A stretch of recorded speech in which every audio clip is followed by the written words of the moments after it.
I was supposed to go for a 16-mile run today and I fell on the street in the middle of Brooklyn. I scraped my hand, my elbow. Is this the elbow? Shoulder, elbow. Yeah, that's the elbow. And my knees. I scraped all of them. Blood. It's bad. I can't move my right knee. It's painful. I did 1 mile. I went back home. And I feel like this is the perfect opportunity to talk about why I hate hustle culture. Hello, everyone, and welcome to another edition of One More Mile podcast. My name is Paula, and I'm your host. Today, I'm going to be talking about a topic that I'm very passionate, and I have gotten into fights with friends and people on the internet, which is being obsessed with hustle culture and how much I hate it.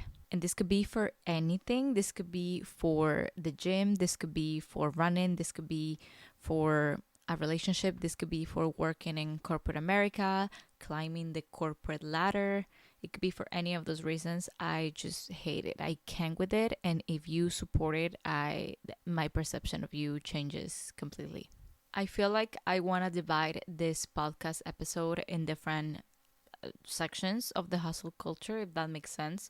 One really big one is the whole running and the whole fitness industry and the whole you have to keep pushing, no rest days, whatever, and how that it's very toxic and very damaging for people that listens to it. Just for a little bit of context, if you don't know me, I am a runner. I've been running for 2 years. I will say that I'm a runner that goes to the gym rather than someone that goes to the gym and runs because my main exercise is running, and then I try to like do weights here and there when I have time or when I want to, but it's not like I'm a gym girly. But when I was 16, 17 and I was in high school, I used to be obsessed with the gym. I was a gym rat. I was working out 6 days a week. I had abs. I was like in the best shape of my life, but I was very miserable. I was very miserable. That came with a lot of pain, a lot of mental issues, a lot of health issues. I lost my period for like 10 months without even like I was a virgin. I wasn't even having sexual relationships. So the fact that you lose your period for that long is not okay. If that happened to you, you need to check a doctor because that's not normal. I developed some eating disorders because of this obsession that I had. I was only eating healthy. I was bringing my Tupperwares everywhere. And I was working out 6 days a week. So every day after high school, I will go 2 hours to the gym and work out. And then on Saturdays, I will work out from like 9 a.m. to like 1 p.m. And that was my routine for months and months and months and months. And I had the best shape ever, but I was miserable. And I think that's part of the reason why my brain just hates hustle culture now. And I will admit that right now, I do believe in discipline and I do believe in showing up for yourself, but not in that extent. Why was I training like a pro athlete when I was 16 instead of going to the movies with my friends, enjoying life, having no responsibilities because when you're in high school you just got to study and that's it. And just focusing about the wrong things at the wrong age. Right now that I run, I train for marathons, I'm very disciplined, I follow my plan. But if something happens like today that I fail and I can't even run because I'm gonna get more injured, I'm gonna stop. If you keep pushing your body when you're in the point of being exhausted, when you are in the point of getting injured, you're only gonna gain yourself a bigger injury. You're only gonna gain more pain. No one is gonna respect you more. And I get it. Some people on the internet are like, no pain, no gain, no rest days. But who cares? No one's gonna remember that. No one remembers the race that you did a week ago. No one remembers the PR that you did 2 months ago. No one knows how much you lift and no one cares. So why are you treating yourself like that if you know you need rest? There's coaches, certified coaches are going to tell you that you need a rest day. People that work out like crazy 7 days a week are the Lulu. I know one thing is to having like an active rest day, go on a walk. Even I have friends that they run every single day, but they don't do 16 miles every single day. They do 1 mile a day. So that's different. But pushing your body to the point where your body's going to resent you is not a good thing. Now, if we talk about a career or work related, I've always been very passionate about everything I do. In high school, I was very passionate about my grades. And when I got to the work life as an adult, I was very passionate in every job that I have. Even if in the jobs that I hated them, I will give my best. That's why I was in the restaurant industry for like 3 years in New York, and I was promoted to lead server, assistant manager, every single thing I was promoted, and like within weeks of being there, because I am all for the team. I've done my part. I've paid my duties. If there was a shift that needed to be picked up, I was gonna pick up that shift. I'm early. I'm never late. I do the job. I go above and beyond, and it comes to the point where you're mentally exhausted and physically you're burned out. And I think this completely started shifting when I started going out more, meeting more people, and just going out with my now husband, but like going out on dates, developing a new hobby, which is running, which I'm talking in this episode as well. But like when you start cultivating new things, you realize that work is not everything, especially when you work for someone else. And I get it. And I know that you could be working at the best company ever. You could have the best benefits, you could have the best coworkers and the best manager. But let me tell you something, if you die, they're gonna replace you by Monday morning and no one's gonna care. Well, your family is the only people, and your friends too, that are gonna care if you disappear. They are gonna be affected. Your job is not gonna be affected. They're gonna find a way. Let me tell you, they're gonna find a solution. I now work in a corporate job, which is my first corporate office experience. It's definitely different. I feel like before I used to deal more with being physical exhausted rather than mentally. Right now, like my body doesn't do anything because I'm 8 hours in an office. But when I finish the day, I'm mentally drained.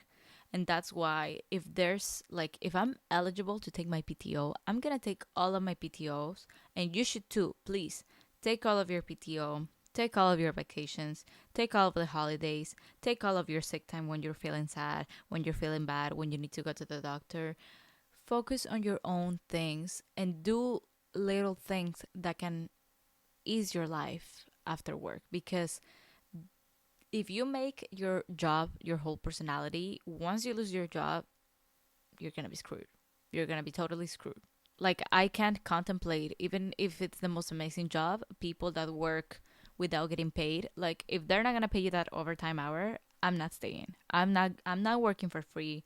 I'm not working in hours that are not my hours. I'm not doing that. And you can call me lazy. You can be like, oh, she's never gonna climb the corporate ladder. Oh, she's never gonna do this. Blah, blah, blah. I don't care. I really don't care. I don't want to become the CEO of a big company. I don't want to be the supervisor manager. If that's on you, that might be something that you have to do in corporate America.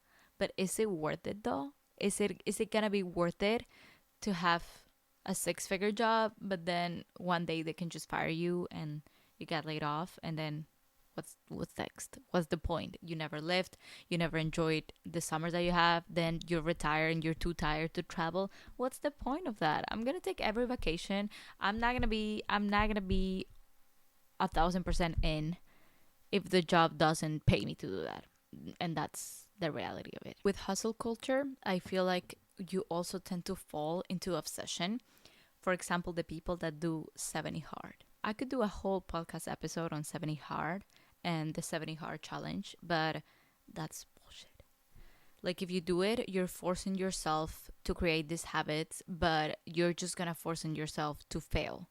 Once the 75 days are over, you're gonna go into probably a binge eating mode. You're gonna go back to your old habits. Maybe not to all of them, because you do change some habits in that amount of time. But if you come from a background that you're not exercising, you're eating bad, you're drinking, you're smoking, you're waking up at 1 p.m., and then you change all of that, you're gonna come back to one eventually after those 75 days. And those 75 days, you're gonna be miserable. You should not be hustling and restricting and doing these things in a short period of time. It should be a lifestyle change. So do it progressively, don't do it drastically, and you'll see how your life is gonna change. But don't be like, okay, I want this by tomorrow, because then the bad things are gonna come back. Everyone has the same 24 hours. No. No, and don't let anyone tell you that, because we are not the same. I don't have the same 24 hours as the full-time influencer that doesn't work a 9 to 5 and can just run every day and film content every day and edit their podcast every day. I have to find a way to manage all of those things with my 9 to 5. And at the same time, I'm not the same as someone that works on a restaurant 12-hour shifts and still has to commute an hour and a half to get to their job, to get to their workplace, and then commute back at home because I work from home and I literally don't have to commute. I'm saving 2 hours of my life daily. So don't let anyone tell you, like, oh, just wake up early. No, some people have kids, some people don't. Yes, you can organize yourself and make priorities, but no one has the same 24 hours. And that is someone talking from a privilege and not being empathic enough. Don't feel bad for not being super productive. Like, these influencers will let you think that you're not, because no one has it. No one has the same 24 hours. For the people that is listening to this and they live in New York, there is this super big half marathon that they do in May, the RBC Brooklyn half marathon, and sadly this year someone passed on that half marathon. I think every year someone passes on that half, but this year someone passed and it became like big news and stuff.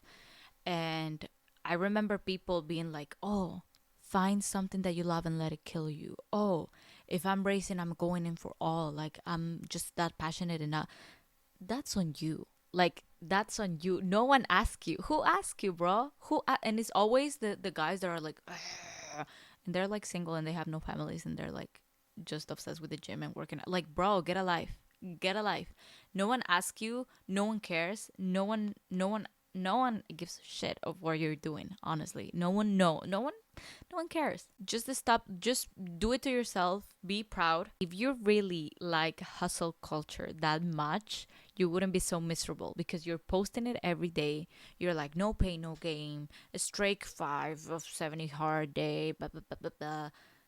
No one cares. Like, be happy with the choices that you're making, but don't force people to do it. I got a lot of comments because I said that in that half I didn't push myself more than I could have because of that, because the heat was crazy. And like, I know it's not safe. And when it's not safe, I'm not going to push myself.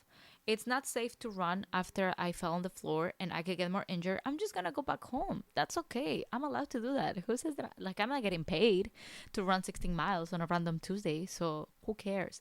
And people send comments and they're like, oh, that's just a scratch. You should have kept running. Oh, the guy that died in the Brooklyn half, he was probably not trained enough. Oh, find something that you love and let it kill you. Like, we're in for the PR. Like, who cares? Are you the running police? Like, and the same with like the gym. Oh, you skipped leg day? Oh my god. No one cares. Oh, you're not willing to pay your duties? You're not gonna get a promotion never at your workplace. Fine. That's fine by me.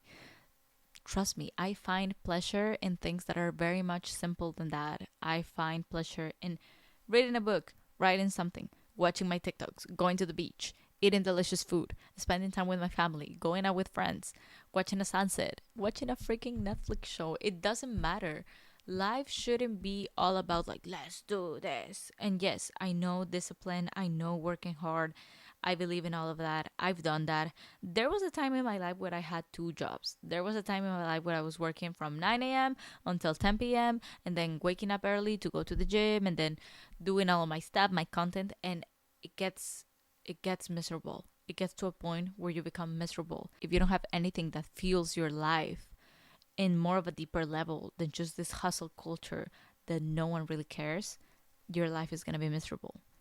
Trust me, if there were money, like, unless you're the super famous running influencer, unless you're the CEO of a company, don't tell me anything about hustle culture because I don't care. If you're not getting if you're not getting paid for hustling this hard, I don't care about your opinion. That was my take. I know this episode was probably all over the place, but I think hustle culture comes mainly on jobs and on the fitness industry. And if you like hustling and you don't bother anyone else for not hustling, that's good. But at the same time, I just can't fathom the fact of like, yeah, keep pushing and like, oh my God, keep on. Because we're humans, we're allowed to rest. You're allowed to step back. You're allowed to take a deep breath and be like, okay, maybe I don't want to push this hard today. Maybe I deserve a rest because you do. But anyway, let me know what are your intakes in hustle culture and if you have that little friend or little someone that is always like, yeah, I'm gonna stay overtime without getting paid because I want to be the boss favorite or anything like that because they exist. Let's start a conversation in the comments and let me know which other topic would you like to hear on the podcast next. I'll leave all of my socials below and I'll see you guys soon. Bye.